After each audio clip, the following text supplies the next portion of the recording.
नाजरीन इकराम अस्सलामु अलैकुम वरहमतुल्लाहि वबरकातुहू। करावली न्यूज की आज की खुसूसी और अहम वीडियो रिपोर्ट में आप सबों का इस्तकबाल है। मैं हूं आपका मेजबान नसीमुल गनी शाबंदरी।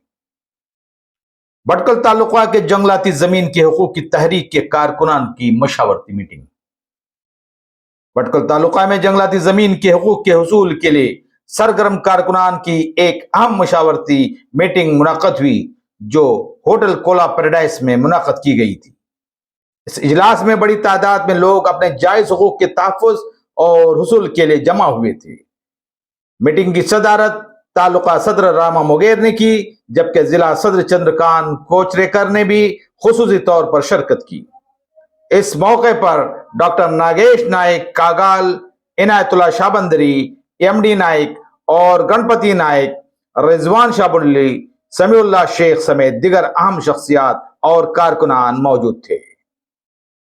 इजलास के दौरान मुकर्रिरीन ने जंगलाती जमीन से मुताल्लिक मसाइल, सरकारी पॉलिसियों और अवाम को दरपेश मुश्किलात पर तफसील से गुफ्तगू की। मुकर्रिरीन ने इस बात पर जोर दिया कि जंगलाती जमीन पर रहने वाले अफराद को उनके कानूनी हुकूक दिलाने के लिए मुत्तहद होकर मुनज़्ज़म जद्दोजहद करना वक्त की अहम जरूरत है। शुरका ने अज़्म जाहिर किया कि वो अपने हुकूक के हुसूल के लिए पुरअमन और कानूनी तरीके से जद्दोजहद जारी रखेंगे। मीटिंग के इख्तिताम पर आइंदा के लाए अमल पर भी गौर किया गया और बाहमी इत्तेहाद और इत्तिफाक के साथ तहरीक को मजबूत बनाने का फैसला भी किया गया। ये इजलास अवामी बेदारी और अपने हुकूक की तहफ़्फ़ुज़ की जानिब एक अहम कदम करार दिया गया।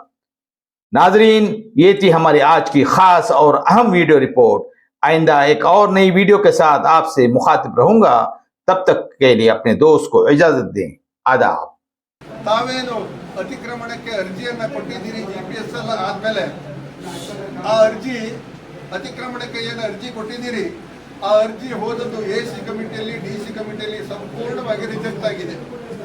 ಎಲ್ಲ ನಮ್ಮಲ್ಲಿ ಒಂದು 10,000 ಅರ್ಜಿ ಇದೆ. 10,000ದಲ್ಲಿ 9,800 ಅರ್ಜಿಗಳು ರಿಜೆಕ್ಟ್ ಆಗಿದೆ. ಗೊತ್ತಾಗಿಲ್ಲ, 9,800 ಅರ್ಜಿಗಳು ರಿಜೆಕ್ಟ್ ಆಗಿದೆ. ಹಾಗಾಗಿ ಇಡೀ ಜಿಲ್ಲೆಯಲ್ಲೂ ಅದು ರಿಜೆಕ್ಟ್ ಆಗಿದೆ. ಈಗ ಆ ರಿಜೆಕ್ಟ್ ಆದದ್ದನ್ನ ಏನ್ ಮಾಡ್ಬೇಕಂತಕ್ಕಂಥ ವಿಚಾರವಾಗಿ ನಮ್ಮ ಚಂದ್ರಕಾಂತ್ ಕೊಚರೇಕರ್ ಸಾಹೇಬರು, ನಮ್ಮ ನಾಯಕರು, ಜಿಲ್ಲಾ ಮಟ್ಟದಲ್ಲಿ ನಮ್ಮ ನಾಯಕರು, ಹೋರಾಟಗಾರರು ಇವರು GM ಶೆಟ್ಟರು ನಾವೆಲ್ಲ ಕೂಡಿ ನಮ್ಮ ಉಸ್ತುವಾರಿ ಮಂತ್ರಿಗಳಾದ ಮಂಕಳ ವೈದ್ಯರ ಹತ್ರ ಹೋಗಿ ಅವರು ಚೀಫ್ ಮಿನಿಸ್ಟರ್ ಹತ್ರ ಕರ್ಕೊಂಡು ಹೋಗಿ ಅತಿಕ್ರಮಣದಾರರಿಗೆ ಅನ್ಯಾಯವಾಗಿದೆ, ಈ ಅನ್ಯಾಯವನ್ನು ಸರಿಪಡಿಸಬೇಕು ಅಂತ ಹೇಳಿದಾಗ ಅವರು ಅದನ್ನ ಆದೇಶ ಮಾಡಿದ್ದಾರೆ ಚೀಫ್ ಸೆಕ್ರೆಟರಿ ನೇತೃತ್ವದಲ್ಲಿ. ಅದು ಆದೇಶ ಮಾಡಿ ಅದು DC ಬಂದು DC ಅವರು ಪ್ರತಿ ಗ್ರಾಮ ಮಟ್ಟದಲ್ಲಿ ಒಂದೊಂದು ಸಮಿತಿಯನ್ನು ಮಾಡಿದ್ದಾರೆ. ಗ್ರಾಮ ಪಂಚಾಯತ್ನ PDO ಮತ್ತು ಅಲ್ಲಿಯ ಶಾನುಭೋಗರು ಮತ್ತು ಇವರನ್ನ ಒಂದು ಫಾರೆಸ್ಟ್ ಅಧಿಕಾರಿಯನ್ನು ಹಾಕಿ 3 ಜನರ ಸಮಿತಿಯನ್ನು ಮಾಡಿದ್ದಾರೆ. ಆ ಸಮಿತಿ ಯಾವ್ಯಾವ ಅರ್ಜಿ ರಿಜೆಕ್ಟ್ ಆಗಿದೆಯೋ ನಿಮ್ಮ ಮನೆಗಳಿಗೆ ಬಂದು ಯಾವ್ಯಾವ ಅರ್ಜಿ ರಿಜೆಕ್ಟ್ ಆಗಿದೆ ನಿಮ್ಮ ಮನೆಗೆ ಬಂದು ನಿಮ್ಮ ಹತ್ರ ಕೇಳಿ ಅದು ಫಾರ್ಮ್ ಅನ್ನ ತುಂಬಿಕೊಂಡು ಹೋಗ್ತಾರೆ. ನೀವು ಫಾರ್ಮ್ ತರೋದಲ್ಲ ಏನಲ್ಲ, ಅವರೇ ಫಾರ್ಮ್ ಅವ್ರ ಕೈಲಿ ಇರ್ತದೆ. ಯಾರ್ಯಾರು ರಿಜೆಕ್ಟ್ ಆಗಿದೆ ಅವ್ರ ಮನೆಗೆ ಬಂದು ತುಂಬಿಕೊಂಡು ಹೋಗ್ತಾರೆ. ಈ ಅರ್ಜಿ ಏನು ರಿಜೆಕ್ಟ್ ಆಗಿತ್ತಲ್ಲ, ಈಗ 5-6 ವರ್ಷದಿಂದ ತಾಲೂಕು ಪಂಚಾಯತ್ ಜಿಲ್ಲಾ ಪಂಚಾಯತ್ ಇಲ್ಲ. ಆದ್ರೂ ಅನಧಿಕೃತವಾಗಿ ಅವರು ತಾಲೂಕಾ ಸಮಿತಿಯಲ್ಲಿ ST ಸಮುದಾಯದ ತಾಲೂಕಾ ಪಂಚಾಯತ್ ಮೆಂಬರ್ ಇರಬೇಕು. ಅವ್ರು ಇಲ್ಲದೆ ಕಮಿಟಿ ಮೀಟಿಂಗ್ ಅನ್ನ ಮಾಡ್ಲಿಕ್ಕೆ ಬರುವುದಿಲ್ಲ. ಅವ್ರು ಇಲ್ಲದೇನೋ ಅವರು ಎಲ್ಲ ಅರ್ಜಿಯನ್ನು ರಿಜೆಕ್ಟ್ ಮಾಡಿದ್ದಾರೆ. ಇನ್ನು ಜಿಲ್ಲಾ ಕಮಿಟಿನ ಹಾಗೆ DC ಕಮಿಟಿಯಲ್ಲಿ ST ಜಿಲ್ಲಾ ಪಂಚಾಯತ್ ಮೆಂಬರ್ ಇರಬೇಕು. ಅದು ಜಿಲ್ಲಾ ಪಂಚಾಯತ್ 6 ವರ್ಷದಿಂದ ಇಲ್ಲ. ಆದರೂ ಅವರು ಕಮಿಟಿಯನ್ನ ಕರೆದು ಅವ್ರು ಇಲ್ಲೇನೋ ಮೀಟಿಂಗ್ ಮಾಡಿ ರಿಜೆಕ್ಟ್ ಮಾಡಿದ್ದಾರೆ. ಅದು ಕಾನೂನು ಬಾಹಿರ, ಅದು ಮಾಡಲಿಕ್ಕೆ ಬರೋದಿಲ್ಲ. ಅದನ್ನು ಮುಖ್ಯಮಂತ್ರಿಗಳಿಗೆ ನಮ್ಮ ಚಂದ್ರಕಾಂತ್ ಸಾಹೇಬರು ಎಲ್ಲ ಹೋಗಿ ಮನವರಿಕೆ ಮಾಡಿಕೊಟ್ಟಾಗ, ಮಂಕಾಳ ವೈದ್ಯರೆಲ್ಲ ಮನವರಿಕೆ ಮಾಡಿಕೊಟ್ಟಾಗ ಪುನರ್ ಪರಿಶೀಲನೆಗೆ ಈಗ ಮಾಡಿದ್ದಾರೆ. ಹಾಗಾಗಿ ಎಲ್ಲರನ್ನು ಸ್ವಾಗತ ಮಾಡ್ತೇನೆ. ನಿಮ್ಮೆಲ್ಲರನ್ನ ಇವತ್ತಿನ ಸಭೆಗೆ ಸ್ವಾಗತ ಮಾಡ್ತೇನೆ. मैं आपको 2 बात कहता हूँ. अभी जो लोग नंबर नहीं दिए गड़बड़ी में, हमारा ऑफिस इधर है, तुम्हारा कमरे टावर मालूम है ना, सत्तर होटल पेट्रोल पंप के सामने, उधर मेरा ऑफिस है. और हम काम को भी दो, या हमारे CA है, हमारे जहीर है और किसी के पास कयूं भाई बोल के हमारे पुराने आदमी है कहानियाबाद में रहते हैं, उनके पास दो, किसके पास दो, हमारे रिजवान भाई, सुलेमान भाई, सभी हमारे लोग हैं। हम लोग इसको थोड़ा मजबूत करने का चाहते हैं। मजबूत मतलब ये काम कच्चा नहीं होना चाहिए, सबको भी सपोर्ट करके, हमको यहाँ पैसा जमाने को, आदमी को जमाने को हमें नहीं, हमारे को क्या है, हमारा हक हमको मिलना बोल के हम लोग सोचे। दूसरे गाँव वाले, बाहर गाँव वाले, टिपटी वाले मुंडगोड़ में आके हजारों जगह लिए और हम लोग अभी कितने के साथ से कंटिन्यू स्ट्राइक कर रहे हैं और जुलूस निकाल रहे हैं। हम लोग कारवार गए, अंकोला गए, किधर किधर गए, तो हमारी कामयाबी अभी हुई नहीं। अभी इंशाल्लाह एक मौका है, हमारे साथ गवर्नमेंट भी है, हमारे यहाँ मंगल वैद्य साहब हमको फुल सपोर्ट में है, मंगल वैद्य सपोर्ट में है। इंशाल्लाह हम हर तरफ में आपके सामने नहीं है तो हम लोग जिम्मेदार लोग उनके साथ जाके बात करते हैं, उनका सपोर्ट लेके काम करते हैं। मेरा नहीं बोलने का मतलब यही है, इंशाल्लाह अभी तो रिजन है, थोड़ा कैसा भी करके चले जाएंगे, उसके बाद में हम लोग कंटिन्यूस एक बार हम लोग जमा करके बड़ा जुलूस निकालेंगे इधर हमारा आईपी से लेके, फिर एक बार लास्ट टाइम हम लोग कैसा किए थे सब लोग मिलके। इसके पहले कमेटी करेंगे आप, हर कमेटी मतलब हर पंचायत से एक 10 आदमी को लेंगे। इधर 16 पंचायत है इस मंडल में, टोटल 16 पंचायत है, हर पंचायत से एक 10 लीडर को हम लोग चुनाव करेंगे और म्यूनसिपालिटी से जाली पंचायत से एक 15 मेंबर को लेंगे। वो सब मिला के हमारे 50-100 आदमी की कमेटी हो जाएंगी। वो आप लोग बैठ के बात करेंगे कैसा करना, क्या करना। इतना आदमी 200-500 आदमी मिलके हम कोई भी प्रॉब्लम सोल्व नहीं कर सकते। ಜನ 500 ಜನ ಸೇರಿ ಯಾವ್ದು ಪ್ರಾಬ್ಲಮ್ ನಮ್ದು ಸೋಲ್ ಆಗುದಿಲ್ಲ ನಾವು ಏನ್ ಮಾಡ್ಬೇಕಂದ್ರೆ ಪ್ರತಿ ಪಂಚಾಯತ್ ನಲ್ಲಿ 10 ಮೆಂಬರ್ ರಾಮಣ್ಣ ಈಗ ನಮ್ಮ ಸದ್ಯ ಅಧ್ಯಕ್ಷ ನಮ್ದು ಇವರ ನೇತೃತ್ವದಲ್ಲಿ ಇಡೀ ತಾಲೂಕಾಗೆ ಒಂದೊಂದು ಪಂಚಾಯತ್ ನಲ್ಲಿ 10 ಮೆಂಬರ್ ನಾವು ಚಾಯ್ಸ್ ಮಾಡ್ತೀವಿ. ಪಟ್ಟಣ ಪಂಚಾಯತ್ಗೆ ಮತ್ತೆ ಜಾಲಿ ಪಟ್ಟಣ ಪಂಚಾಯತ್ ಮತ್ತೆ ಟೌನ್ ನಲ್ಲಿ ಒಂದು 20-20 ಜನ ಹಾಕೋದು, ಅದೆಲ್ಲ ಸೇರಿ 100-150 ಜನ ಸೇರಿ ಒಂದು ಕಮಿಟಿ ಮಾಡೋದು. ಅವ್ರನ್ನ ಕೂತ್ಕೊಳ್ಳಿ ಚರ್ಚೆ ಮಾಡುವ, ಏನ್ ಮಾಡ್ಬೇಕು, ಹೆಂಗ್ ಬಿಡ್ಬೇಕು. ನಮ್ಗೆ ಏನು ನಾಳೆಗೆ ಹೆಚ್ಚು ಕಮ್ಮಿ ಫಾರೆಸ್ಟ್ ಅವರು ಭಾರಿ ತೊಂದರೆ ಕೊಡ್ತಾರೆ. ಈ 20-30 ಮನೆ ಉಂಟು, ಬಂಡಿ ಹೊಡೆದು ಯಾರು ಜನ 10-20 ಜನ ಜಾಸ್ತಿ ಉಂಟು. ಅದಕ್ಕೆ ಹೇಗೆ ರಿಪೇರಿ ಮಾಡ್ಬೇಕು, ಅದಕ್ಕೆ ನಾವು ಯಾಕೆ ಅವ್ರದ್ದು ಯಾರು ಮನೆಗೆ ಪ್ರಾಬ್ಲಮ್ ಆಗಿದೆ ನಾವೆಲ್ಲ ಸೇರಿ ಹೋಗ್ಬೇಕು. ಅಲ್ಲಿ ನಮ್ಮಲ್ಲಿ ಒಗ್ಗೂಡಿಲ್ಲ. ಇದೇನಾಗಿದೆ, ನಮ್ದು ನಾವು ನೋಡುದು, ನಿಮ್ದು ನೀವು ನೋಡುದು.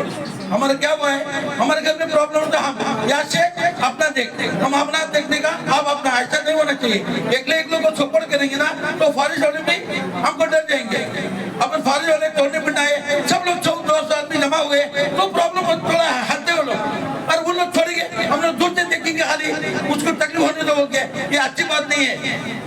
हमारा रमजान महीना है, अभी इबादत का महीना है, इबादत भी करो, एक का सेवा करो। सेवे मतलब उसके हेल्प करो, मदद करो। सेवे से अल्लाह बहुत खुश होता है, इबादत से जन्नत मिलती है और सेवे से इबादत से जन्नत मिलती है, खिदमत से खुदा मिलता है, इबादत से जन्नत। खिदमत मतलब सेवे, सेवे डायरेक्ट मतलब मेरा बोलने का मतलब है हम लोग इंशाल्लाह ये भटकर तालुका हमारा तंजीम भी सपोर्ट में रहेंगे इंशाल्लाह। वही कमिटी अच्छा रहे तो ನಾವು ಮಾತಾಡ್ತೇನೆ ಇವರಿಗೆ ರಾಮಣ್ಣ ಮತ್ತೆ ನಮ್ಮ ಏನಾಗಿದೆ ಇವು ನಿಮ್ಗೆ ಒಂದು ಮಾತಾಡಿ, ನಮ್ಮ ತಾಲೂಕಿನಲ್ಲಿ ಇಷ್ಟೊಂದು ಕಮಿಟಿ ಆಗಬೇಕು. ಮೊದಲೇ ಯಾವ ಕಮಿಟಿ ಅಷ್ಟು ನಮಗೆ ಸಮಾಧಾನ ಆಗಲಿಲ್ಲ. ಈಗ ನಾವು ಇಷ್ಟೊಂದು ಮಾಡ್ಬೇಕಾದ್ರೆ ಎಲ್ಲರಿಗೆ ಗಮನಕ್ಕೆ ತಗೊಂಡು ಮಾಡಿದ್ರೆ ಮಾತ್ರ ತಂದ್ರೆ ಬೆಂಬಲ ಇರ್ತದೆ. ಸಪೋರ್ಟ್ ಸರಿಯಾಗಿ ಒಳ್ಳೆ ಕೆಲಸ ಮಾಡಿ ಸೇವೆ ಮಾಡಿ ನಾವು ನಮ್ಮ ಸಪೋರ್ಟ್ ಅಲ್ಲ, ಇಡೀ ನಮ್ಮ ಸಮಾಜ ಸಪೋರ್ಟ್ ಇರ್ತೀವಿ ನಿಂದೆ. ನಾವು ಮತ್ತೆ ಮುಂದೆ ಹೋಗಿ ಸ್ವಲ್ಪ ಹಿಂದೆ ಬಂದ್ರೆ ಮತ್ತೆ ಲಾಠಿ ಆದ್ರೆ ಹೆಸರು ಅಂತ ಆ ಪರಿಸ್ಥಿತಿ ನಮ್ಗೆ ಸರಿ ಆಗುದಿಲ್ಲ. ಮಾತ್ರ ಸಿಸ್ಟಮೆಟಿಕ್ ಮಾಡಿ ಮುಂದೆ ಹೋಗುವ. ಯಾಕೆ ಯಾವ್ದು ಹಳ್ಳಿನಲ್ಲಿ ಯಾವ್ದು ಪ್ರಾಬ್ಲಮ್ ಇದ್ರೆ ನಾವೆಲ್ಲ ಜನ ಅಲ್ಲಿ ಹಳ್ಳಿ ಹೋಗ್ಬೇಕು ಅಂತ ಮಾಡಿದ್ರೆ ಮಾತ್ರ ಕಟ್ಟಿ ಆಗ್ತದಲ್ಲ. ನಮ್ಮ ಪವರ್ ನಮ್ಗೆ ಹೋಗ್ಬೇಕಾಗ್ತದೆ. ಈಗ ನಾವು ಫಾರೆಸ್ಟ್ ಡಿಪಾರ್ಟ್ಮೆಂಟ್ ಏನೋ ಒಳ್ಳೇದು ಹಚ್ಚು ಮಾಡೋದು ಬೆಂಕಿ ಹಾಕ್ತಿರ್ತಾರೆ, ಅದೇನ್ ಮಾಡ್ಲಿಕ್ಕೆ ಬರುದಿಲ್ಲ. ಆದ್ರೆ MLA ಒಳ್ಳೆದಿದ್ದಾರೆ, ನಮ್ಮ ಮಂತ್ರಿಗಳು ಸಪೋರ್ಟ್ ಮಾಡ್ತಾ ಉಂಟು. ಆದ್ರೆ ನಾವೆಲ್ಲ ಒಕ್ಕಡಾಗಿದ್ರೆ ಯಾರಾದ್ರೆ ಏನ್ ಮಾಡ್ಲಿಕ್ಕೆ ಸಾಧ್ಯ ಇಲ್ಲ.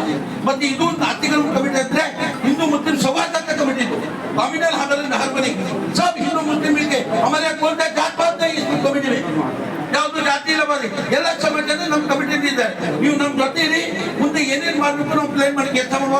ಈಗ ನಮ್ಮ MD नाइक 2 बात करेंगे, उसके बाद में हमारी मीटिंग खत्म हो जाएगी. जो मिला जाते ले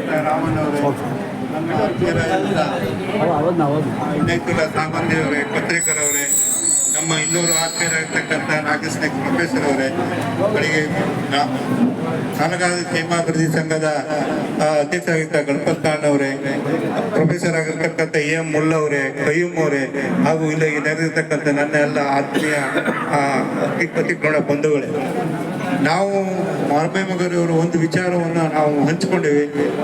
ಭಟ್ಕಳ ತಾಲೂಕಿನಲ್ಲಿ ಸುಮಾರು 99,000 ಅರ್ಜಿಗಳು ರಿಜೆಕ್ಟ್ ಆಗಿದೆ.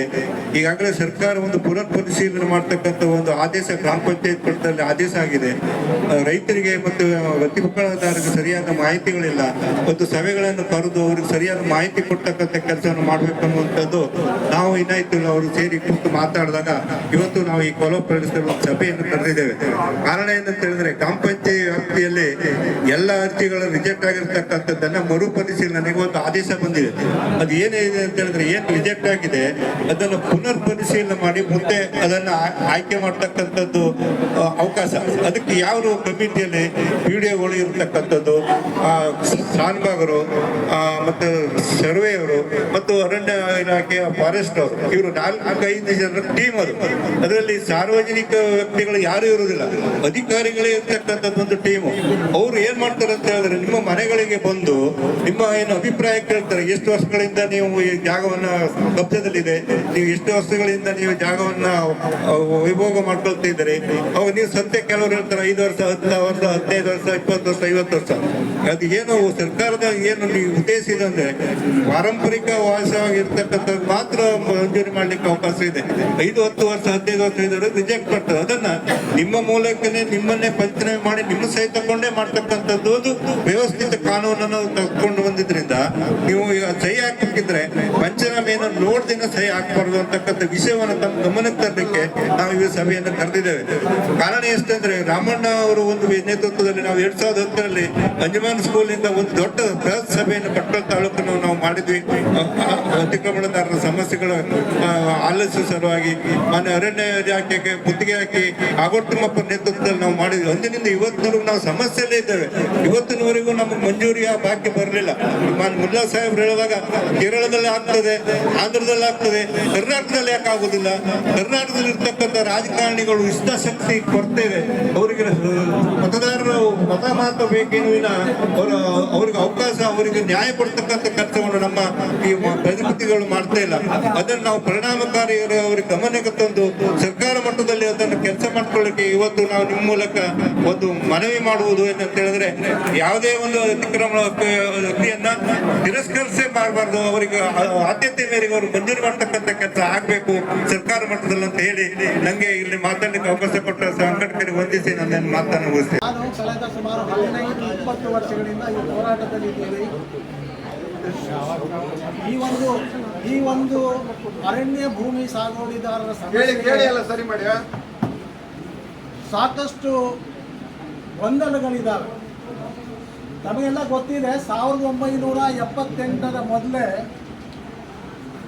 ಅರಣ್ಯ ಅತಿಕ್ರಮಣ ಮಾಡಿದವರನ್ನು ಸಕ್ರಮಪಡಿಸಲಿಕ್ಕೆ 1980ರ ಅರಣ್ಯ ಸಂರಕ್ಷಣಾ ಕಾಯ್ದೆಯಡಿ ಒಂದು ಅವಕಾಶವನ್ನು ಸರ್ಕಾರ ಮಾಡಿಕೊಟ್ಟಿತ್ತು.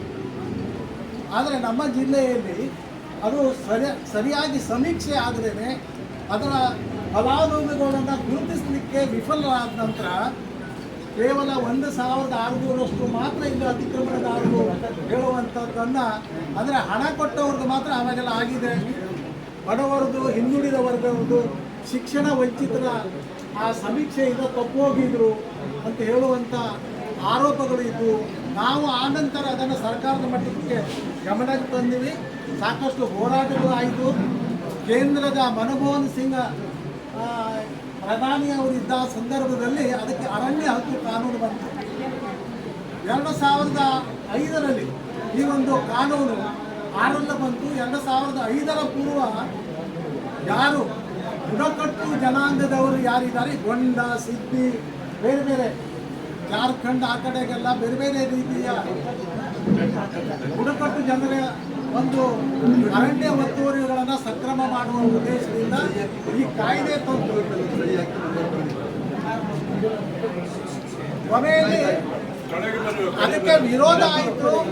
ಕೇವಲ ಬುಡಕಟ್ಟು ಜನ ಅದಷ್ಟೇ ಅಲ್ಲ, ಇತರೆ ಹಿಂದುಳಿದ ವರ್ಗ, ಅಲ್ಪಸಂಖ್ಯಾತರು ಸೇರಿದಂತೆ ಲಕ್ಷಾಂತರ ಈ ದೇಶದಲ್ಲಿ ಜನ ಅರಣ್ಯ ಅತಿಕ್ರಮಣ ಮಾಡಿಕೊಂಡು ಜೀವನೋಪಾಯಕ್ಕೆ ವಸತಿಗೆ ಬದುಕನ್ನು ಕಟ್ಕೊಂಡವರಿದ್ದಾರೆ.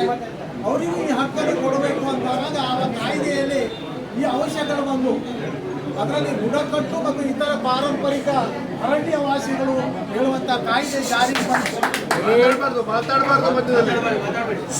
2005ಕ್ಕಿಂತ ಮುಂಚೆ ಬುಡಕಟ್ಟು ಜನರು ಏನು ಈ ಅರಣ್ಯ ಭೂಮಿಯಲ್ಲಿ ವಸತಿ ಮತ್ತು ಜೀವನೋಪಾಯಕ್ಕೆ ಬದುಕು ಕಟ್ಕೊಂಡವರಿಗೆ ಭೂಮಿಯ ಹಕ್ಕು ಕೊಡಬೇಕು ಹೇಳುವಂತ ಚಿಂತನೆಯಿಂದ ಈ ಕಾಯ್ದೆ ಜಾರಿಗೆ ಬಂತು. ಆದರೆ ಅದು ಅನುಷ್ಠಾನಕ್ಕೆ ಆರಂಭ ಆದದ್ದು 2013ರಿಂದ ಇದು ಅನುಷ್ಠಾನಕ್ಕೆ ಸರ್ಕಾರ ಕರ್ನಾಟಕದಲ್ಲಿ ಜಾರಿ ಕೊಟ್ಟು ಆನಂತರ ನಾವೆಲ್ಲ 98,000ಕ್ಕಿಂತ ಹೆಚ್ಚು ಜನ ನಮ್ಮ ಜಿಲ್ಲೆಯಲ್ಲಿ ಭೂಮಿಯ ಹಕ್ಕು ಕೇಳಿ ಅರ್ಜಿಯನ್ನು ಕೊಟ್ಟರು. ಆದರೆ ನಮ್ಮಲ್ಲಿ ಬುಡಕಟ್ಟು ಜನರು ಕಡಿಮೆ. ಕೇವಲ ಭಟ್ಕಳ ತಾಲೂಕಿನ ಗೊಂಡರು ಮಾತ್ರ ಈ ಬುಡಕಟ್ಟು ವ್ಯಾಪ್ತಿಯಲ್ಲಿ ಬರ್ತಾರೆ. ಉಳಿದ ಎಲ್ಲ ಜನಾಂಗಗಳು ಇತರ ಪಾರಂಪರಿಕ ಅರಣ್ಯವಾಸಿಗಳು ಬರ್ತಾರೆ ಅಂತೇಳಿ ಇದರಲ್ಲಿ ಕಂಡು ಬಂದದ್ರಿಂದ ಎಲ್ಲರೂ ಅರ್ಜಿ ಕೊಟ್ಟಿದ್ರು. ಅರ್ಜಿಗಳ ಸ್ಕ್ರೂಟಿನಿ ಆಯಿತು. ಆದರೆ ಇಲ್ಲಿ ಕಾನೂನಿನ ದ್ವಂದ್ವ ಏನು ಆ ಕಾನೂನಿನಲ್ಲಿ ಸ್ವಲ್ಪ ಗೊಂದಲ ಉಂಟಾಗಿತ್ತು. 2005ಕ್ಕಿಂತ ಮುಂಚೆ 3 ತಲೆಮಾರಿನ ಮೊದಲು ಯಾರು ಅರಣ್ಯ ಭೂಮಿಯನ್ನು ಅವಲಂಬಿಸಿದ್ದಾರೆ ವಸತಿ ಮತ್ತು ಜೀವನೋಪಾಯಕ್ಕೆ ಅವರಿಗೆ ಭೂಮಿಯ ಹಕ್ಕು ಕೊಡಬೇಕು ಹೇಳುವಂಥದ್ದು ಕೆಲವು ಕಾನೂನಿನ ಪಂಡಿತರು ವಾದ ಆಯಿತು. ಆದರೆ ಕೆಲವರು ನಮ್ಮ ರವೀಂದ್ರನಾಥ್ ನಾಯ್ಕವರು ಏನೇನು ಹೇಳೋದು ಹೇಳಿದ್ರೆ ಇದಕ್ಕೆ ಆ ವಾದ ಸರಿಯಲ್ಲ. 2005 ಮುಂಚೆ ಅಂದರೆ ಈ ಬುಡಕಟ್ಟಿ ಜನರಿಗೆ ಹೇಗೆ ಭೂಮಿಯ ಹಕ್ಕು 2005 ಬಂದೇ ಸಿಗ್ತದೆಯೋ ಇತರ ಪಾರಂಪರಿಕ ಅರಣ್ಯವಾಸಿಗಳಿಗೂ ಅದು ಸಿಗಬೇಕು ಅಂಥೇಳಿ ಅವರು ಒತ್ತಾಯ ಇತ್ತು. ಆದರೆ ಕಾನೂನಿನಲ್ಲಿ ಅವಕಾಶ ಇಲ್ಲ ಹೇಳುವಂಥದ್ದು ಅಧಿಕಾರಿಗಳ ವಾದ ಆಯಿತು. ಹಾಗಾಗಿ ಈ ಎರಡು ವಾದಗಳ ನಡುವೆ ಹಕ್ಕಿನಿಂದ ನಮ್ಮ ಜನ ವಂಚಿತರಾದರು. ಇದಕ್ಕೆ ರಾಜಕೀಯ ಇಚ್ಛಾಶಕ್ತಿಯ ಕೊರತೆ ಇತ್ತು. ಆರಿಸಿ ಹೋದ ಜನಪ್ರತಿನಿಧಿಗಳಲ್ಲಿ ಇದರಲ್ಲಿ ಸ್ವಲ್ಪ ದ್ವಂದ್ವ ಇತ್ತು. ಎಲ್ಲರಿಗೂ ಭೂಮಿಯ ಹಕ್ಕು ಕೊಟ್ಟರೆ ಅರಣ್ಯ ಎಲ್ಲಿರ್ತದೆ ಹೇಳುವಂಥ ಭಾವನೆ ಇತ್ತು. ಕೇವಲ ಓಟಿಗಾಗಿ ಅರಣ್ಯ ಅತಿಕ್ರಮಣದಾರರನ್ನು ಬಳಸ್ಕೊಂಡ್ರೆ ಹೊರತು ಅವರಿಗೆ ಭೂಮಿಯ ಹಕ್ಕು ಕೊಡುವಲ್ಲಿ ಯಾರು ಪ್ರಯತ್ನ ಮಾಡಲಿಲ್ಲ ಹೇಳುವಂಥದ್ದು ಎಲ್ರಿಗೂ ಗೊತ್ತಿದೆ. ಈ ನಡುವೆ ಅರ್ಜಿಗಳ ಪುನರ್ಪರಿಶೀಲನೆ ಆಯಿತು.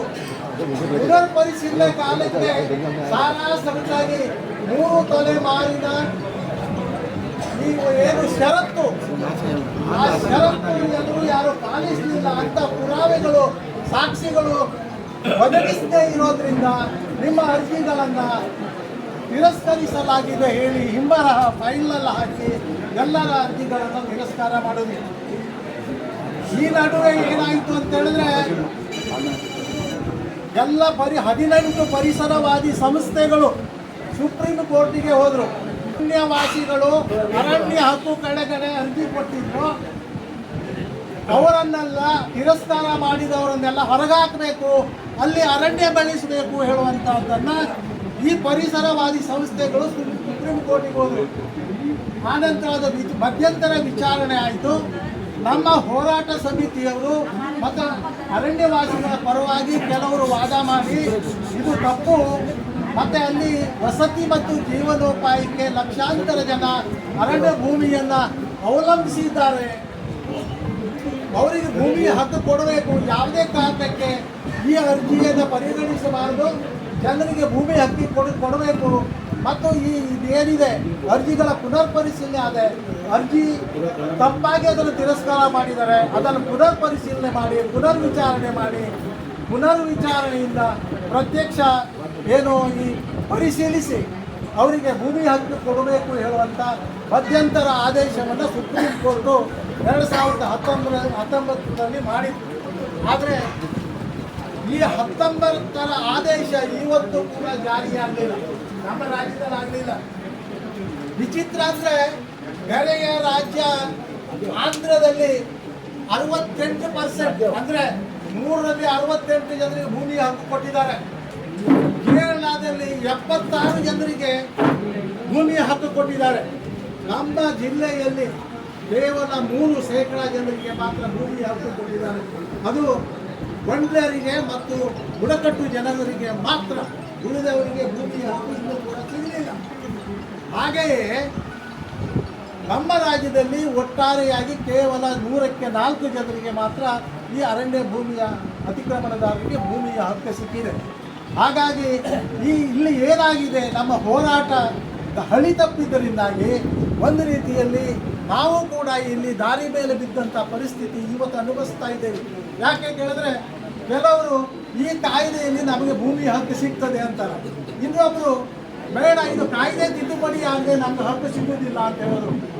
ಆದರೂ ಕೂಡ ಕರ್ನಾಟಕ ಸರ್ಕಾರ 2 ಬಾರಿ ಈ ಕಾಯ್ದೆಯನ್ನು ತಿದ್ದುಪಡಿ ಮಾಡಲಿಕ್ಕೆ ಪ್ರಸ್ತಾವನೆಯನ್ನು ಕೇಂದ್ರ ಸರ್ಕಾರಕ್ಕೆ ಕಳಿಸಿದ್ರು.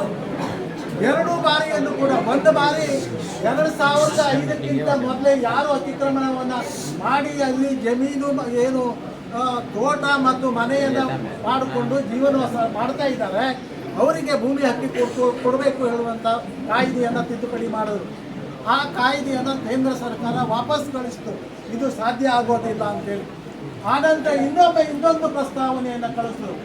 ಒಂದು ತಲೆಮಾರಿನ ಪೂರ್ವ ಎಷ್ಟು ಜನ 2005 ಅಂದರೆ 2005ಕ್ಕಿಂತ ಮುಂಚೆ 25 ವರ್ಷಗಳ ಹಿಂದೆ ಯಾರು ಅತಿಕ್ರಮಣ ಮಾಡಿರ್ತಾರೆ ಅವರಿಗಾದರೂ ಭೂಮಿ ಹಕ್ಕು ಕೊಡಿ ಹೇಳಿ ಇನ್ನೊಂದು ತಿದ್ದುಪಡಿ ಮಾಡಬೇಕು. ಈಗ ಕೇವಲ 1 ವರ್ಷದ ಈಚೆ ಆ ತಿದ್ದುಪಡಿಯನ್ನು ಕೂಡ ಸಾಧ್ಯ ಇಲ್ಲ ಅಂತೇಳಿ ಕೇಂದ್ರ ಸರ್ಕಾರ ಹೊರತು ಮಾಡುತ್ತೆ.